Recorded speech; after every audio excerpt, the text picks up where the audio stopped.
Good day, everyone. So let's discuss the topic origin and history of clothing. So the Neanderthals are the first people who discovered the first clothing. So the first known humans to make clothing, Neanderthal men survived from about 200,000 BCE to about 30,000 BCE. During this time, the Earth's temperature rose and fell dramatically, creating a series of ice ages throughout the northern areas of Europe and Asia, where the Neanderthal men lived. With their compact, muscular bodies that conserved body heat, Neanderthals were well adapted to the cold climate of their day. But it was their large brain that served them best. Neanderthal men learned to make crude but effective tools from stone. Tools such as spears and axes made Neanderthals strong hunters, and they hunted the hairy mammoths, bears, deer, musk, oxen, and other mammals that shared their environment.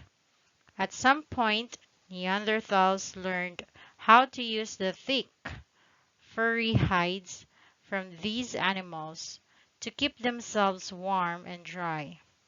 With this discovery, clothing was born. It is not certain when people first started wearing clothes. However, anthropologists give estimates that range between 100,000 to 500,000 years ago.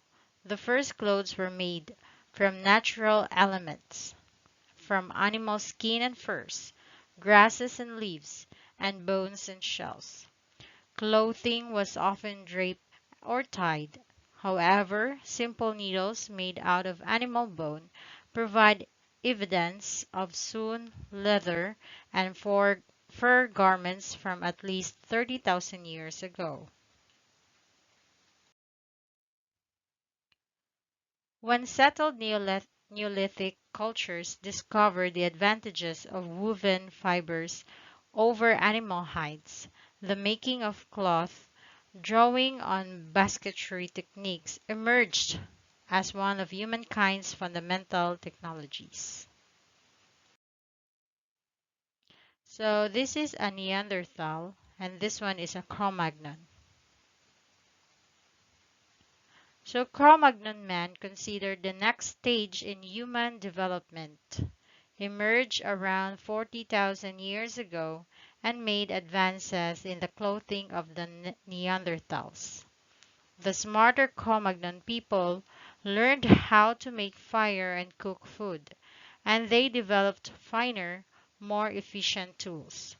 Sharp awls, or pointed tools, were used to punch small holes in animal skins, which were laced together with hiding string, and this way they probably developed the earliest coverings for the body, legs, head, and feet.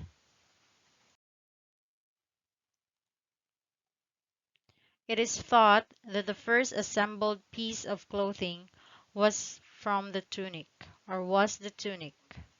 A tunic is made from two pieces of rectangular animal hide bound together on one short side with a hole left for the head.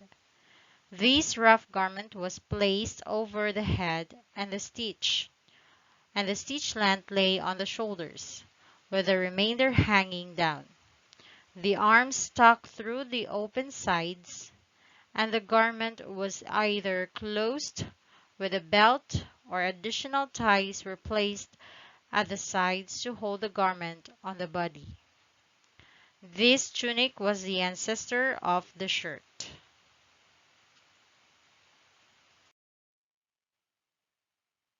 One of the most important Cro-Magnon inventions was the needle. Needles were made out of slivers of animal bone. They were sharpened to a point at one end and had an eye at the other end. With a needle, Cro-Magnon men could sew carefully cut pieces of fur into better fitting garments. Evidence suggests that Cro-Magnon people developed close-fitting pants and shirts that would protect them from the cold, as well as shawls, hoods, and long boots, because they had not learned how to take hides to soften them. The animal's skin would have been stiff at first, but with repeated wearings, it would become very soft and comfortable.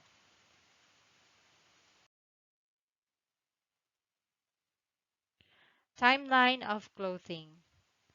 It was estimated that it started during the Paleolithic AD 1. Primarily tanned skins are used to wrap the body. It is suspected that they may have been the first to dye their garments yellow and by using clays. The second one is the Mesolithic. Thanks to the improvement of the climate conditions, the skills of sewing and knotting of network are developed. The dress follows very similar and there is no proof of elaboration or use of fabrics. Neolithic. They weave vegetable fibers to form fabrics such as linen. They were used as insulators of cold and moisture between layers of clothing. Although wool was already used in Iraq, it is not used in Europe until the Bronze Age. This was because the fur of this sheep was not yet suitable for making yarn.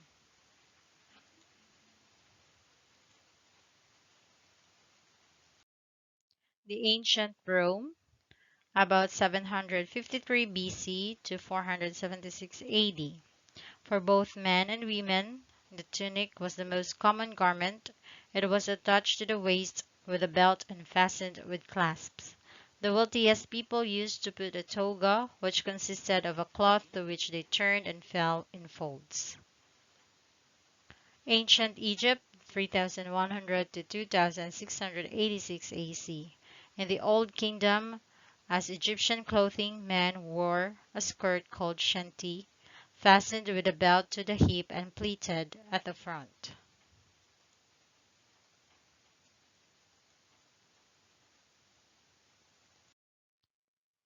The ancient Greece, about 1200 AC.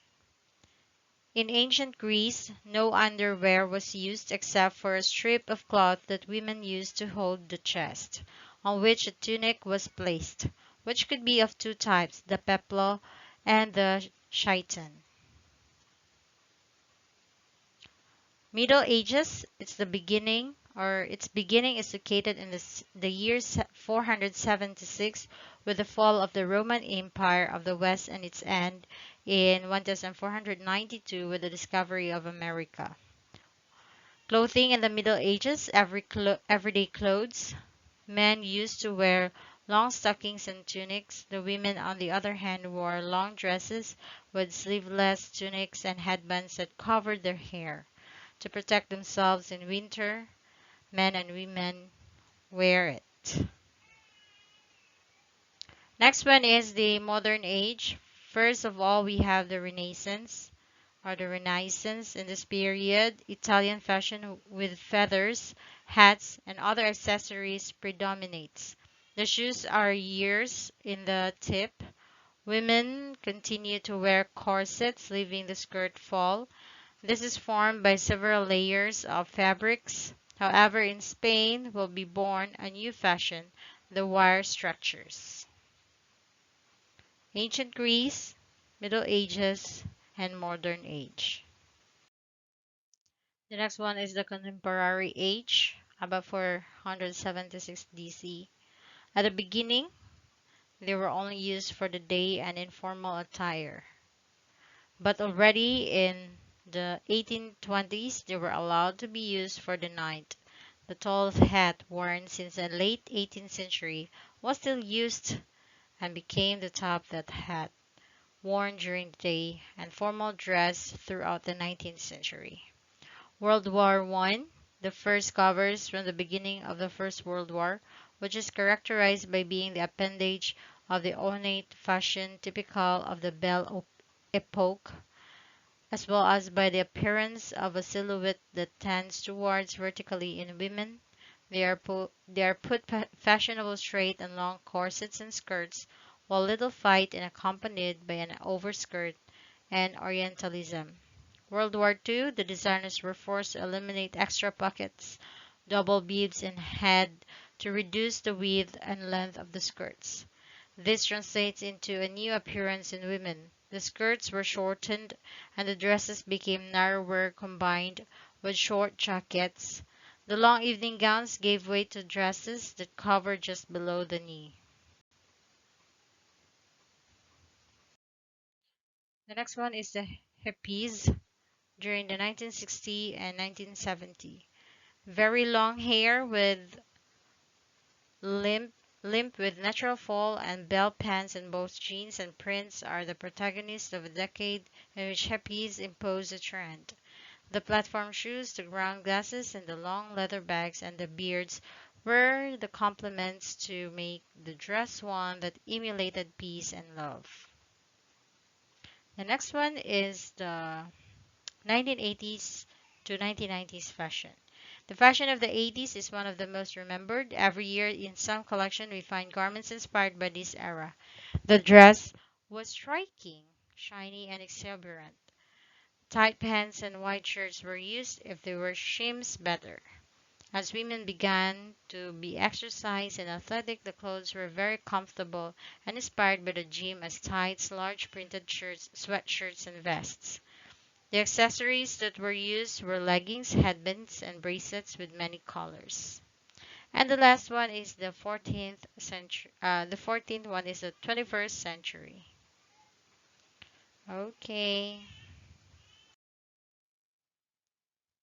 So this is the timeline of the origin and history of clothing, from Paleolithic to Mesolithic, Neolithic, ancient Rome, ancient Egypt, ancient Greece, Middle Ages, modern age, contemporary age, World War, World War II, and hippies, years of 1980s and 1990s, and the 21st century. So for your references, you may go to www.history.com topics prehistory, Neanderthals, and the robotics and other automation news.com, then the textileschool.com, and then zmscience.com, then timetoast.com. So thank you so much everyone, and I hope you have learned something from our lesson today. Have a good day. Bye bye.